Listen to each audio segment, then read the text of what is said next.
Hello and welcome to hankgames. Hank. My name is John Green, manager of the AFC Wimbledon Wimbly Womblys, who have just finished the January transfer window in which I made a series of unusual decisions that you might not approve of, but they're the decisions I made. I did the best that I could as the manager of the club. Today I'm going to talk about YouTuber fan fiction, one of my passions, but first I want to just let you know what happened in the January transfer window.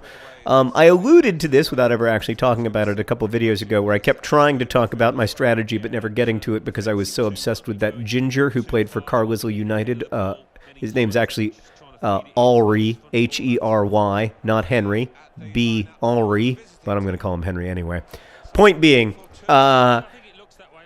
so in FIFA and also in real life, you can take. By the way, we're kind of starting a B team today because literally tomorrow we have to play Liverpool in the FA Cup. You can sign players who have less than 6 months remaining on their contract. You can basically like pre-sign them, and you don't have to pay a transfer fee to the team that you're signing them away from. This is almost like blue-on-blue violence, Meredith. I don't like the color combos in this game at all. I'm not holding you accountable for that, but I'm just letting you know. By the way, you know who just made the incredible interception there? It was Reeves. Some people call him the real golden child. Look at him. Look at him. Just won us a corner. And look at him after the fact. The kid never gives up even after the game is over. I love him. That kid is all heart and fire. Watch this. There's a block. It's unfortunate, but then he just doesn't give up on the ball. I think that could have been called a penalty, but, you know, life is full of disappointments. So anyway, you can sign a player 6 months out, but then you don't get them until their contract is up at their current club. So you don't actually get them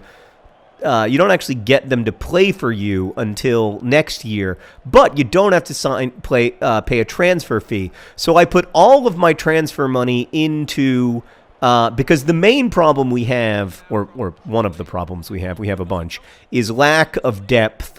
Other than the striker position. So at striker, we have 4 competent strikers, right? We have basically like 2 strike partnerships. We've got the Montserratian international Lyle Taylor. Oh no! Oh boy, that was very dangerous. That was very scary. Did you see that they're sponsored by Plastic Box Shop? Our opponents today.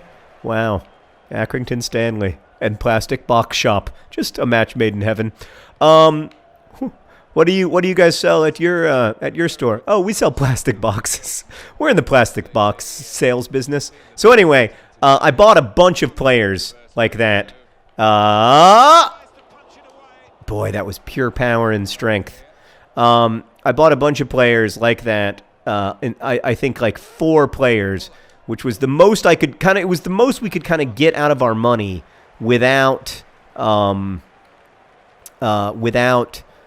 signing any big names. So, coming to the club starting next season, we'll have some exciting young prospects, including, by the way, Besant, Sam Besant, whose father, Dave Besant, saved... Oh, it's got to be! Oh, but it isn't for some reason. Maybe because it was beer on the ball, and he's not famous for his ability to finish. That's nice, though. That's a nice piece of play there to Riggsy. Come on, Riggsy. Show him what you're made of. Riggsy!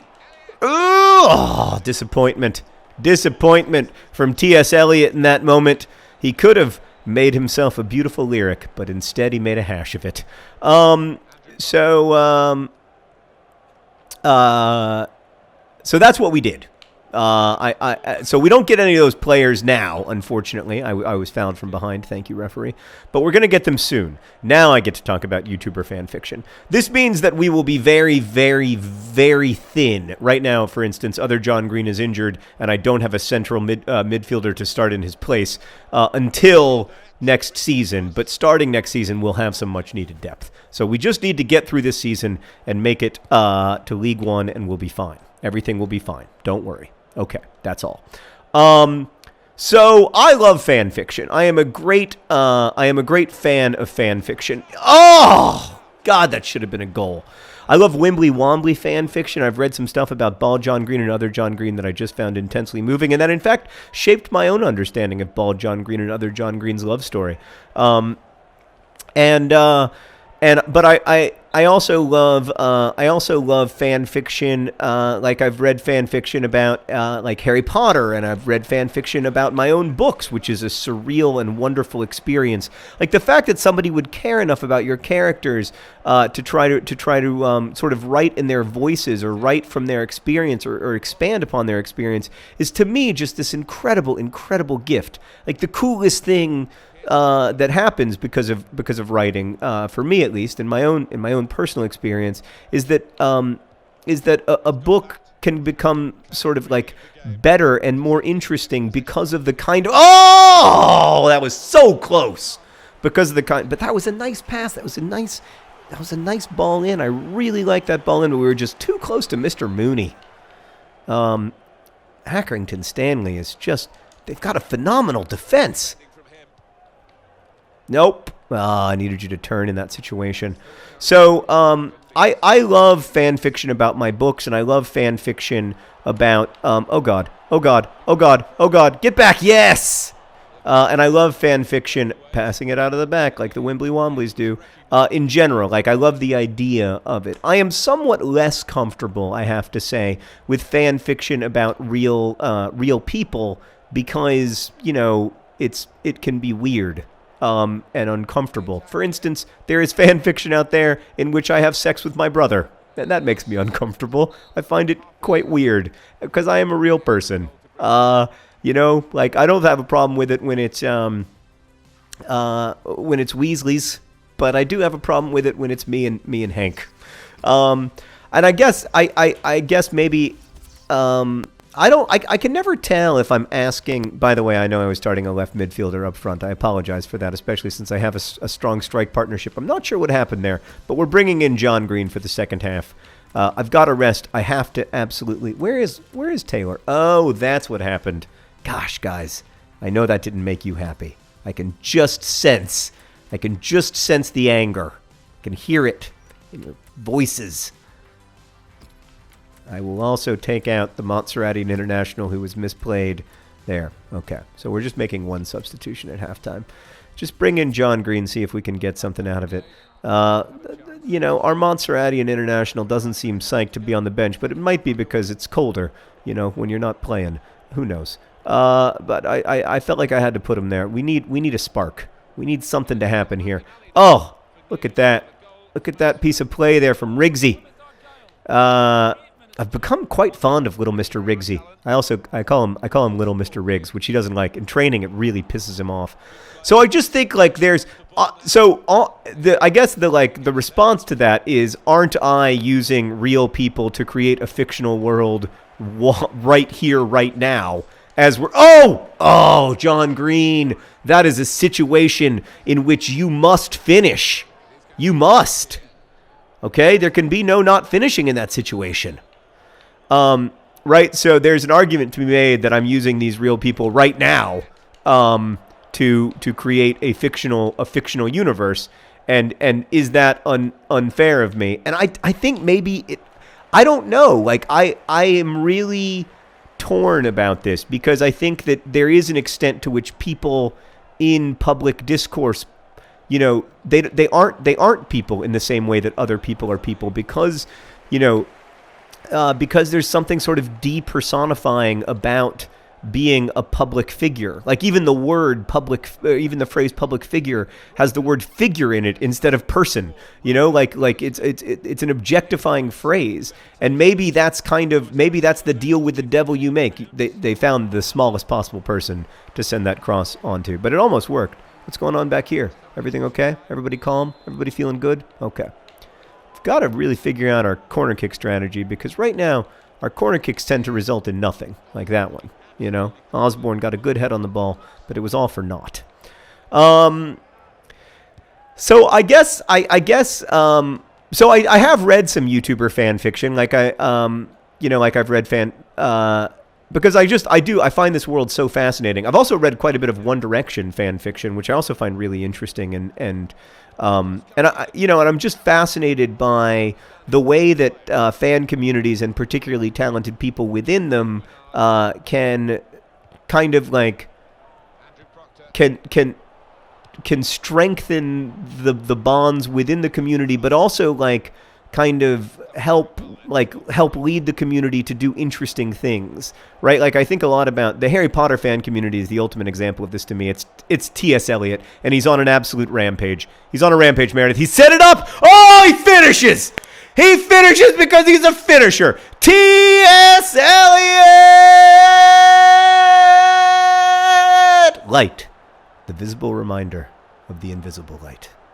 T.S. Eliot, ladies and gentlemen, a brilliant poet and a brilliant finisher. When he was given that opportunity, he took it with both hands. I loved how he cut inside there and kicked it with his left foot. It was beautiful. That's the kind of finish we weren't seeing earlier in the season, not least because we weren't able to open up that kind of space because we didn't have the weird, the better positioning that we're using now that I've had to read about. It's so much like real soccer now. You just got to spend all of this time on tactics and crap. I didn't change our ultimate formation, but I did change the way that they use space or whatever. So whatever. I'm trying to get good at this stupid game. Oh, wow, what a terrible shot. Go, John Green! John Green! Oh, ball, John Green, John Green. He gives it all for the team. Upon his mustache, we're keen. Bald John Green, John Green. It's a poacher's finish, Meredith. He's a finisher. That's who he is as a person, you know? Goes all the way down for him. I almost want to take him out of the game and let him rest. Should have Ade Aziz in this game, but unfortunately, don't even have him on the bench. Also my only backup midfielder is Gallagher, which means that I'm going to have to bring on. I don't even. What do I do in this situation? Do I just let Beer stand out there and suffer? I guess so. I guess that's what happens. All right, so we're making a substitution. See, notice I'm making substitutions. You're welcome. But we're up against Accrington Stanley winning 2-0. So, oh, God, Meredith, did you see that? Oh, God. We have to sell him immediately. I can't believe that Beard lasted through the January transfer window. Panic. Raw panic. How is he going to be on our books going into next season? What will we do? Where will we sell him? Accrington Stanley, do you want a central midfielder? I know we don't have any to spare, but we can't have one with a chin strap. Oh, that's one of the worst beards I've ever seen in my life. Oh, my life will never be the same. It makes me nostalgic for FIFA 14 Kennedy's hair. Oh, what a ball. What a ball. It's to T.S. Eliot. He's alone. He's in space. He finishes. Oh, T.S. Eliot, I grow old. I shall wear the bottoms of my trousers rolled. In the room, the women come and go, talking of T.S. Eliot's most recent goal.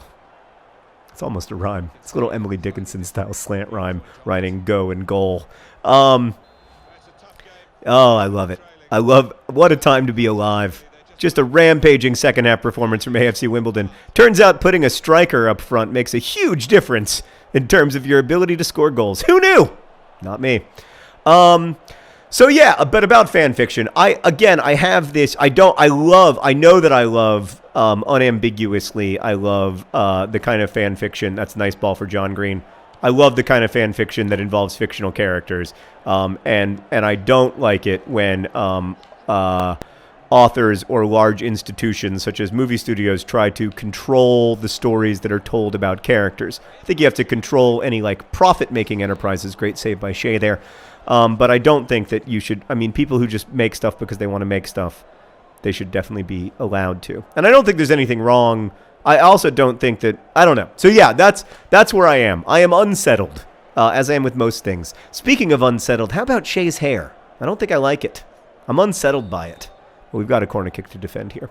Yeah, so I guess the long story short is I don't know. But I'm interested to know what you think in comments because this is something that I think a lot about and am have not come to any meaningful conclusions. But you know who did come to a meaningful conclusion? AFC Wimbledon in this game. 3-0, a massive defeat to Accrington Stanley. JJ's daddy with a magnificent goal. They've got a good-looking ginger down there. I'll pick him up if they don't watch out. I'll replace, who's that guy with the terrible chin strap? I don't know. I think it was Beer. It was Old MacDonald Has a Farm who has the terrible haircut, not Shay. I forgot we had to start Old MacDonald Has a Farm today because we got a game tomorrow. Anyway, I will see you soon when we play Liverpool. Best wishes.